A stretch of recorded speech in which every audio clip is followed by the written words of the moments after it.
ప్రతివారు తన దేహ గమనిక అజ్ఞానము అన్నారా లేదా?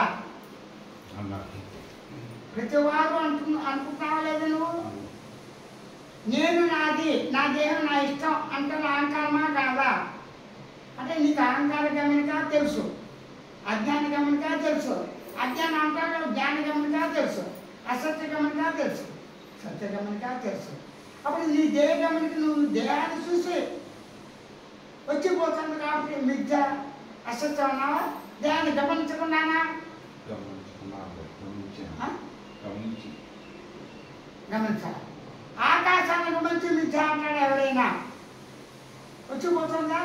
అలాగే ఉందా? అణువులు గమనించి మిథ్య అణువులు అంటావా? అసలు గమనించగలవా? గమనించవచ్చు. రూపాన్ని మాత్రం గమనించారు అంతే కదా. ఆ రూపాన్ని అతిగా వాడి అది నువ్వు అజ్ఞానంగా శాస్త్రాలు చెప్పినా నేను చెప్పినా లోగడ అందరూ చెప్పా. లోగడ అంటే ఎప్పుడూ చెప్పి ఉండొచ్చు నేను, ఇప్పుడు నేను చెప్పను. కానీ దేహ గమనిక ఆత్మ గమనిక, దేహ గమనిక బ్రహ్మ గమనిక, అది ఆ వర్డ్స్ అంటే బ్రహ్మ పదార్థం ఆత్మ పదార్థం ఒకటే.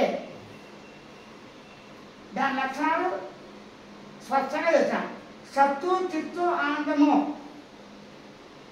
పరిపూర్ణం, మౌనము, నిత్యం, ఈ లక్షణాలు. కొన్ని చోట్ల నామం రూపం అజ్ఞానమని అనాత్మని మిథ్యని చెప్పారు. అస్థి బాతి ప్రియం అంటే ఉనికి ఉండుట, బాతి ప్రకాశించుట అంటే చైతన్యం,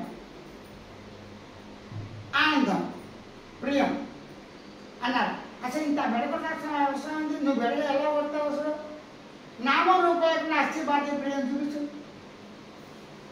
ఫోను ఉన్నది, ఫోన్ ఆకారం వచ్చిపోయింది, ఫోన్ అణువులు ఉన్నాయిగా. ఆకాశం వచ్చిపోయిందా? ఫోన్ ఆకారం అయిందా? ఇక్కడ ఏం జరుగుతుంది? ఆకాశ సహిత అవకాశ, ఆకాశ సహిత అవకాశంచే సహజంగా ఉన్న అణువులు, అణు సముదాయమే వస్తువు,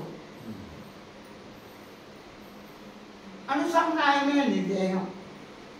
అప్పుడు దీనిలో ఆకాశగమనిక ఎవరైనా చేస్తున్నాడా? అది చేసి ఆకాశాన్ని చిత్తాకాశం, భూతాకాశం, చిదాకాశం. భూతాకాశం అంటే ఈ సర్వభూతంతో కళ్ళు తెరిచినప్పుడు కనబడే ఆకాశం స్థూలం.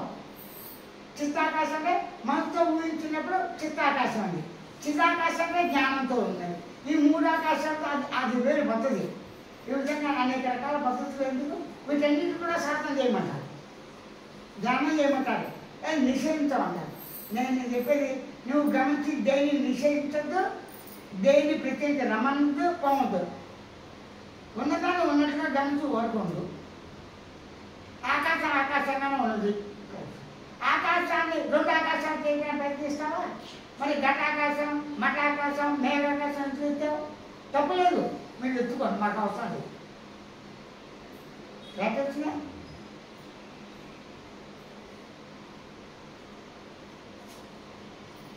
దీన్ని బట్టి ఏమవుతుంది?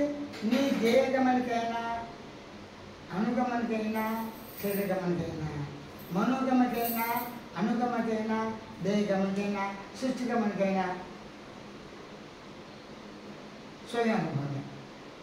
అహం అస్మై, అహం అనుభవమే, స్వయం అనుభవమే, స్వయం సాక్షాత్కారం, స్వయం అనుభవం. దీన్నే ఆత్మానుభవం అన్నారు.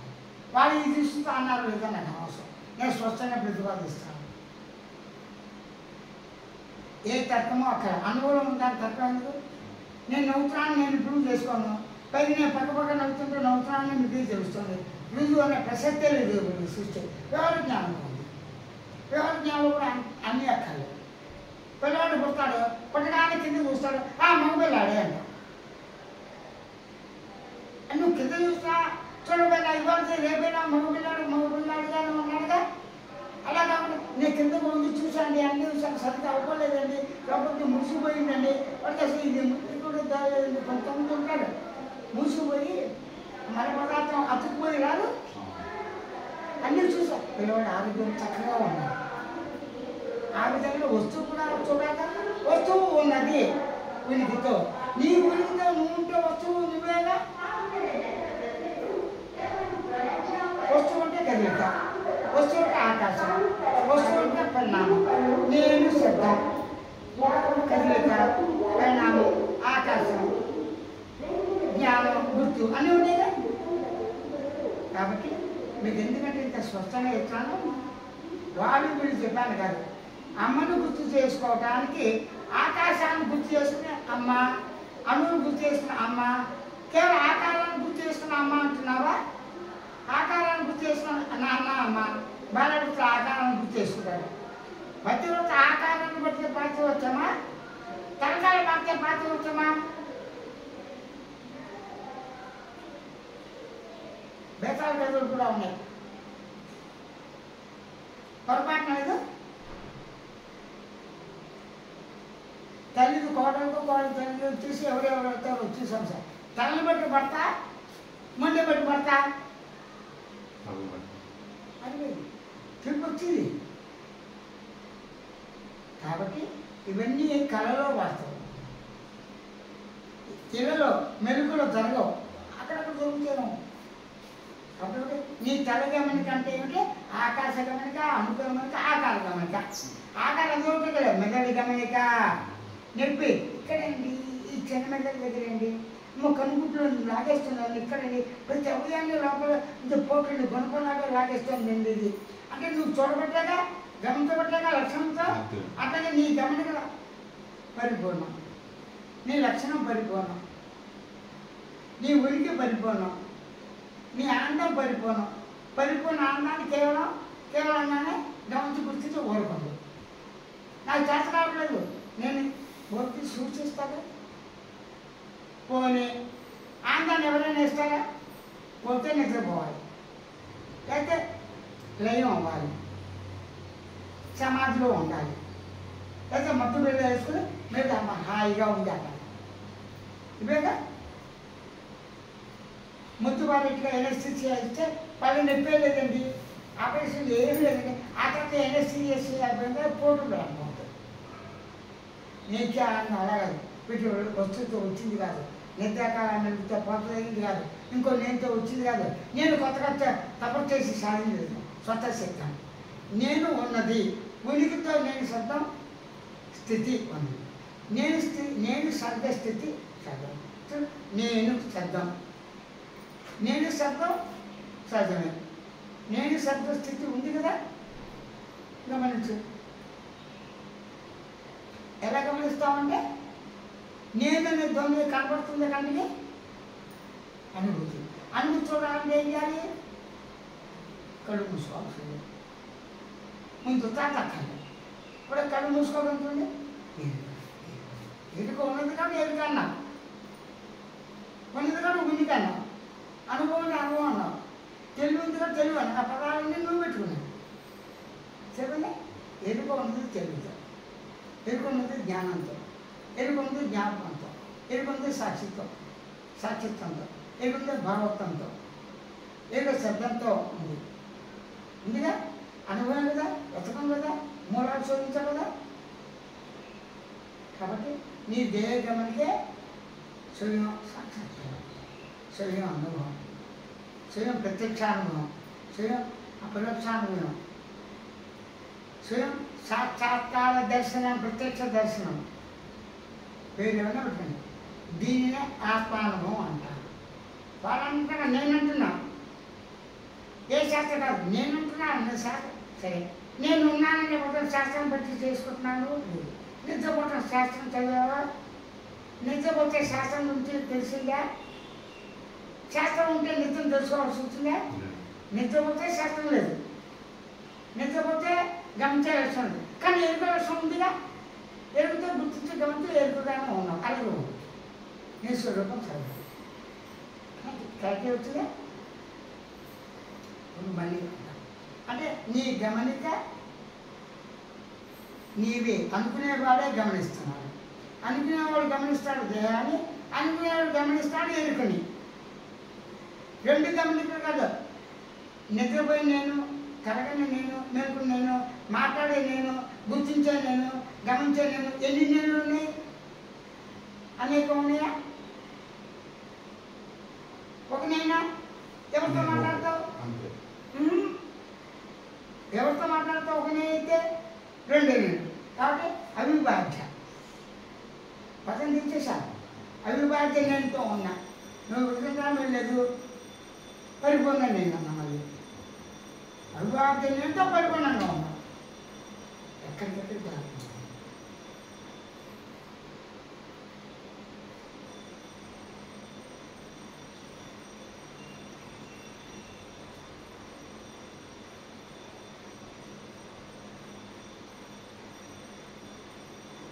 కాలము అంటే వస్తువుకు వస్తువుకు ఉన్న మధ్య ఉన్న వ్యవధి, సమయం అని అర్థం.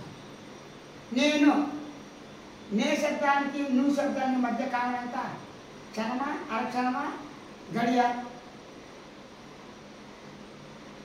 నాకు నేను స్వయంగా ఉన్నాను, నన్ను నేను గమనించిన స్వానుభవం, విశేషానుభవం, జయానుభవం, నిజానుభవం అన్ని శబ్దానుభవాలు. ఈ పదాల్లో గ్యాప్లు ఉన్నాయా లేదా? ఎంత గ్యాప్ అయింది? అసలు గ్యాప్ కనిపెట్టగలవా?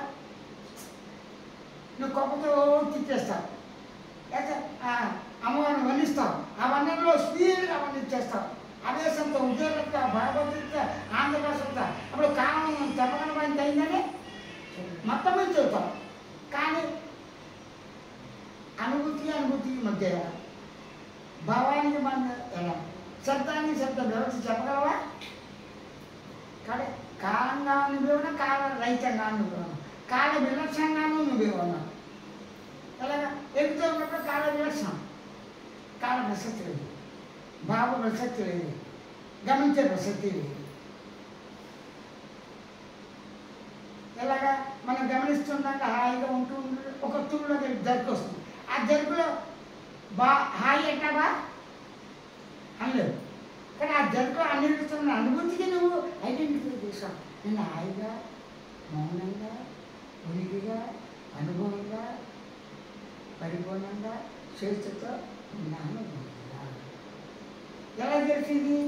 చైతన్యంతో, తెలివితో, జ్ఞానంతో, భావంతో తెలుసు. హాయిగా ఉన్నాను. పాపుణ్యాలు అయ్యో ఎన్నో పాపాలు చేశాను, పుణ్యాలు తక్కువ చేశాను అన్నీ గుర్తిస్తున్నావు కదా. ఆ గుర్తించేవాడు తానేగా. తాను ఎలా ఉన్నాడో తెలుసుకో.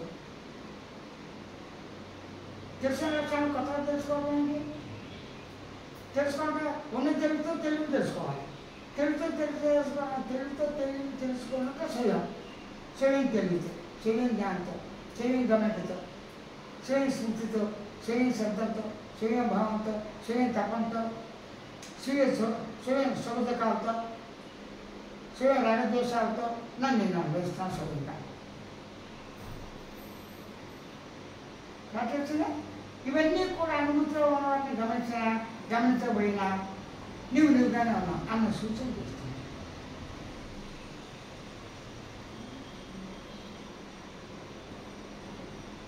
నా మొత్తం ఇప్పుడు చెప్పిన బోధ ఒకటి.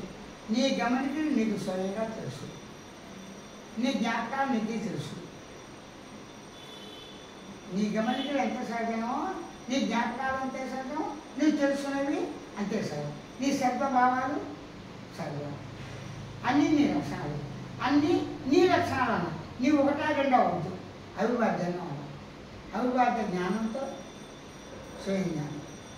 అవిభాజ్య జ్ఞానం అంటే జ్ఞానాలు రెండు కాదు, ఒకటి కాదు, విభజించలేదు. అబ్బో వాడి జ్ఞానాలు ఎక్కువ ఉంది, వాడి అన్ని వాడే కదా. నీ జ్ఞానాలు ఎంత తెలుగులో ఎంత వ్యవహార జ్ఞానం ఉపయోగపడుతుంది. వాస్తవం వ్యవహార జ్ఞానం ఇది లేదు. ఒక ముఖం ద్వారా చూస్తాడు, 10 ముఖాల ద్వారా చూడగా కాదు. రామాస్వామి అంటే వాడి దగ్గర వెళ్ళాడు.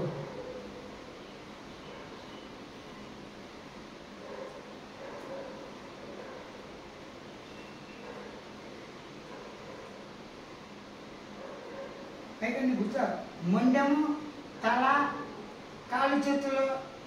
కాళ్ళు ఎక్కువ ఉండవు, చేతులు ఎన్నైనా వస్తాయి. కాళ్ళు 3, 4, 5, 6 కూడా చూపించవచ్చు, ఎన్నో చూపించచ్చు. శరీరం మండం, తల ఒకటైనా ఇంత పెద్దదైనా అవతారాలు చూడు. తెలుగుకుంటే కాళ్ళు చేసి ఒకటే, కానీ తల 2 ఉండొచ్చు, చేతులు 50 ఉండదు, 1,00,000 ఉండొచ్చు, నూరు ఒకటే 50 తినేవారు ఒకటే ఉన్నాయి. ఎందుకు ఉన్నాయి అంతే. అవి ఉన్నాయా లేదా అనేది నమ్మరు అట్లా ఉంటావు, నమ్ముతావు, ఆస్తి కూడా చేస్తావు. కలో దెయ్యాలుగా మేము వచ్చింది, నీ భార్యని కొట్టేస్తుంది. ఏంటంటే నేను ఆవిడ ఎన్నో పాపాలు చేసి అన్ని అబద్ధాలు చెప్పండి, వచ్చి వాళ్ళతో చెప్తా చెప్పండి, ఇంటి మీద దెయ్యం పోయిందండి మీ అమ్మ అండి, నేను వస్తాను గుగులు నమ్ముతున్నాగా లక్షణాలు బట్టి. అలా నమ్మిన వాళ్ళు ఎక్కువ, నమ్మిన వాళ్ళు ఎక్కువ తక్కువ. అది సెంటిమెంట్ ఉన్న వాళ్ళు లేని వాళ్ళు కూడా వస్తుంది, తక్కువ.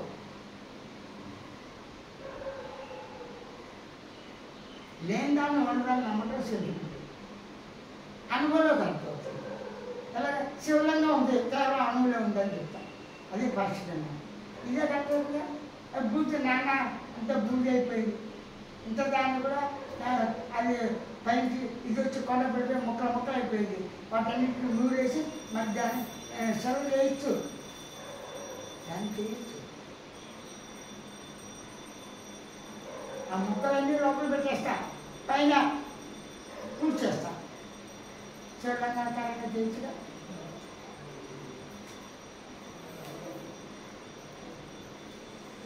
సరే నాకే